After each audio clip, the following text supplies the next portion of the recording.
Bienvenidos al módulo número 1, donde voy a hacer una introducción a los sistemas de producción de petróleo y gas. Con respecto a los objetivos de este módulo, después de completado el mismo, ustedes estarán preparados para reconocer los elementos del sistema de producción, adquirir el concepto de balance de energía, identificar qué factores afectan a las pérdidas de presión a lo largo del sistema, y reconocer qué elementos influyen tanto a la oferta como a la demanda de energía, así como la capacidad de un sistema de producción. Cuando hablamos de un sistema de producción, decimos que es aquel que tiene la capacidad de transportar los fluidos desde el reservorio hasta la superficie y separarlos en petróleo, gas y agua. Los fluidos deben viajar a través de el reservorio, la terminación, la tubería de producción y restricciones, y las facilidades de producción. Cuando analizamos el proceso de producción en un pozo de petróleo o gas, el mismo comprende el recorrido de los fluidos desde el radio de drenaje RE en el reservorio hasta el separador de producción en la estación o la batería receptora. También consideramos que existe una presión de partida de los fluidos en dicho proceso, que es la presión estática del reservorio, o PWS. Esta presión estática la podríamos considerar como la energía del reservorio. Una presión dinámica en la cara de la formación, o arena productora, PWFS, que se da antes de llegar a la zona del daño de la formación. Una presión dinámica PWF frente a la terminación del pozo. Una presión PWH en la cabeza del pozo, que dependerá de las caídas de presión aguas abajo de la misma. Y una presión final, o presión de entrega, que es la presión que tenemos en el separador o en la instalación de recepción de los fluidos producidos, que en este caso la denominamos PSEP o presión de separador.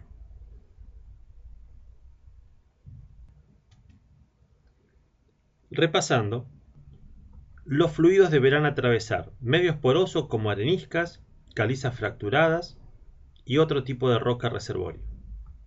Luego deberán atravesar la zona del daño y terminación del pozo, que pueden ser los punzados, un empaque de grava, fracturamiento u otro tipo de terminación. En su recorrido hacia la superficie, deberá fluir por el interior de la tubería de producción y las restricciones que existan. Y por último, en superficie, a través de las facilidades como son los orificios, o también denominados chokes, válvulas, oleoductos, separadores u otro tipo de instalación que tengamos en superficie. Hablemos ahora de las pérdidas de presión a lo largo del sistema de producción. El primer concepto que no debemos olvidar es que las pérdidas de energía se dan en forma de presión a lo largo del sistema y a través de cada componente del mismo. ¿Y de qué depende? Depende de las características y composición de los fluidos, restricciones en el sistema al paso del fluido y al caudal de dichos fluidos, entre otros aspectos.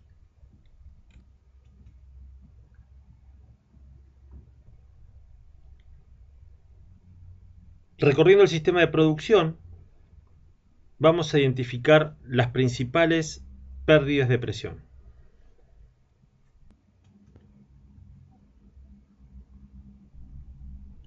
Recorriendo el sistema de producción, vamos a identificar las principales pérdidas de presión. La primera en el reservorio, desde el radio de drenaje hasta donde comienza la zona de daño a la formación, delta P1. Podríamos decir que es la zona donde no se alteraron las propiedades de la roca. Una presión delta P2 en la zona de daño y terminación del pozo. Una caída de presión 3 o delta P3 en la tubería de producción y en las restricciones que puedan haber en la misma. Y por último, delta P4, que serían las pérdidas de presión en las facilidades de superficie.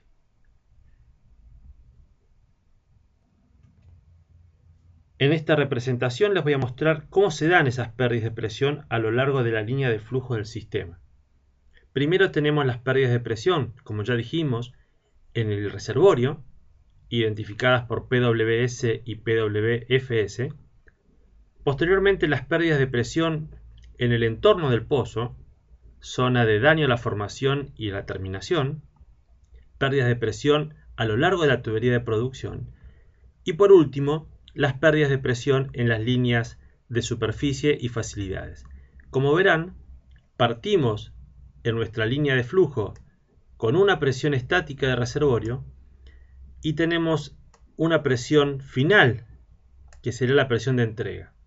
A lo largo de todo el sistema hemos perdido distintos gradientes de presión que representan las pérdidas de energía a lo largo de toda la línea de flujo del sistema.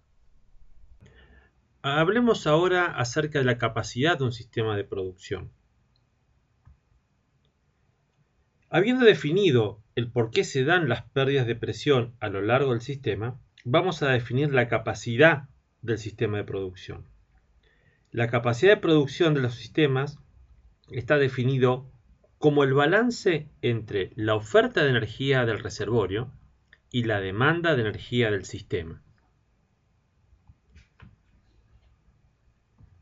Para realizar un balance de energía, se considera un punto a lo largo del sistema, que lo denominamos nodo, el cual nos permite analizar la oferta y demanda en ese punto.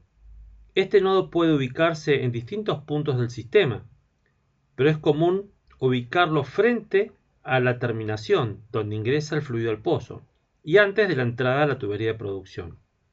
También se consideran varias tasas de flujo, caudales, y de allí se evalúa tanto la oferta de presión como la caída de presión aguas abajo del nodo. Esto es lo que se llama o lo que se utiliza habitualmente como metodología en optimización de producción basado en el análisis nodal. Es considerar un punto de análisis y evaluar qué sucede aguas arriba o aguas abajo de este nodo y ahí realizar el balance de energía. Una vez definido el concepto de balance de energía, te comento que la oferta de energía del sistema de producción está relacionado a la oferta de caudal de fluidos y presión del reservorio a lo largo de su vida útil.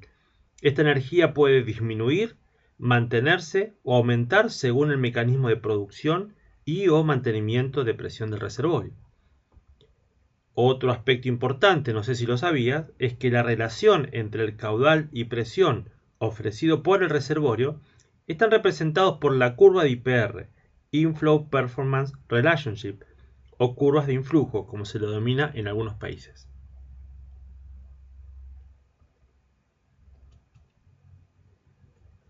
En lo que respecta a la demanda de energía,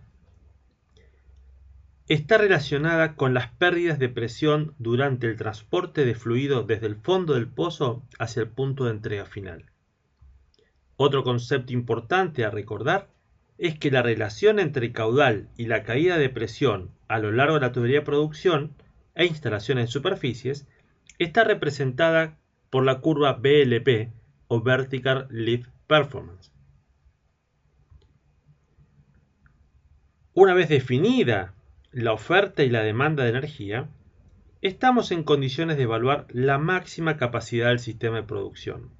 Y decimos que esta se da cuando se igualan la oferta de energía, que en este caso en función de la ubicación del nodo la denominamos inflow, con la demanda de energía del sistema, outflow.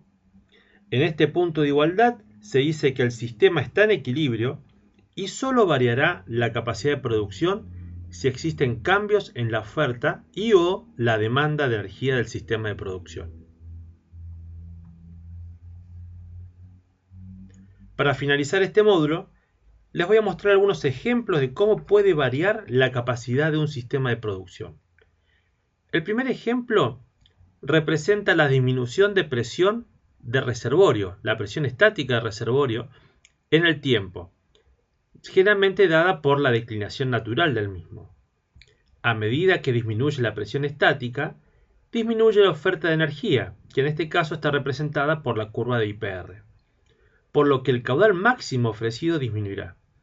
En el ejemplo que les muestro, este pozo surgirá o fluirá naturalmente hasta el punto 3, que es donde se intersectan las curvas.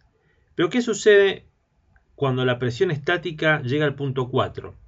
Lo que tenemos allí es que tenemos una oferta de energía menor que la demanda de energía del sistema.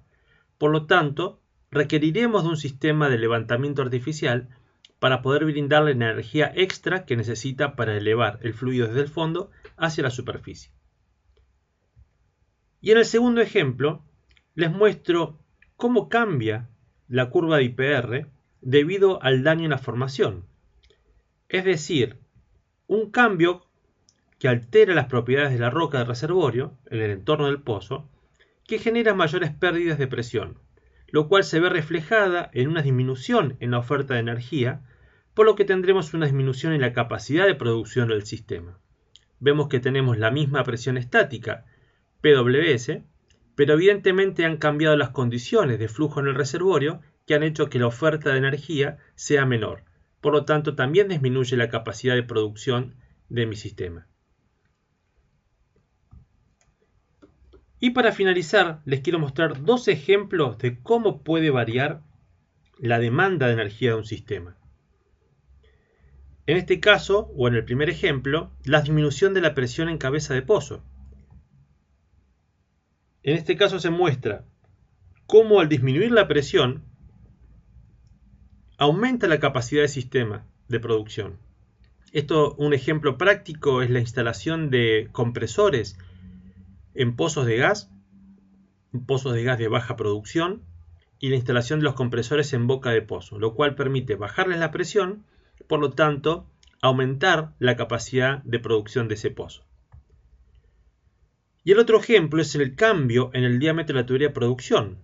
Podríamos dar el ejemplo de una disminución en el diámetro de la tubería, una tubería 2, diámetro 2 menor que el diámetro 1, y la tubería 3 de menor diámetro que la tubería 2, lo cual aumentan las pérdidas de presión, por lo tanto también hace que disminuya la capacidad de energía, la capacidad de producción de nuestro sistema en este caso. En resumen, reconocer los elementos del sistema de producción, así como identificar cuáles son las variables que afectan su capacidad, es de suma importancia a la hora de optimizar la oferta y demanda de energía del mismo, y por ende maximizar la productividad y eficiencia de nuestro sistema de producción. Muchas gracias y los veo en el próximo módulo.